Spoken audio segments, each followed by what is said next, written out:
You know, you're gonna have one of those one-offs where they maybe filled out the engine wrong, or they're still wanting to shop you, and I think that's gonna be, another challenge as we head in, because the market's dipping. And so we're gonna get people like who locked and then they check Credit Karma every day and be like, hey, you guys are a 1/4% less now what do you do?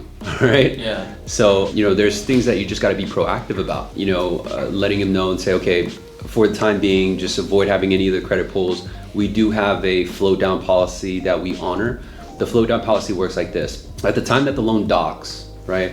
If the market is improved by more than a 1/4%, we'll honor that. Make sense? Mm-hmm. So what that does is it kind of plants the seed that they're okay and they don't need to babysit or stalk the website, because that's really their concern, is what if it drops, right? That's the whole reason why they keep checking.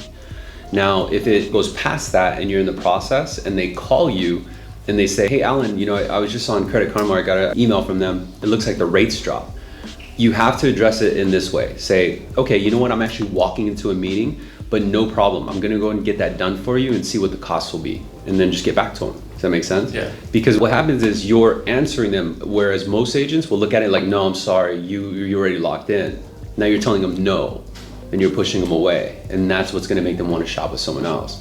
Does that make sense? But if you give yourself time to collect yourself and say, yeah, you know what, I saw that. I'm headed into a meeting right now. Let's do this. I'll get back to you at 3 o'clock or 4 o'clock, somewhere like a couple hours down the line. And I'm gonna get with my manager to see what that cost will be like. Okay, well, what that cost will be. And then it gives us time to analyze it to where we're not giving more of an exception. So if it goes, let's say it goes 3 1/4, we can tell them what that spread will be, right? So maybe you may not get the 954 LC. But that's just something that we can overcome at a later time, as opposed to us being under the pressure of, oh shit. You know what I mean? Because you don't want to handle anything like that, regardless if it's a rate table lead or not.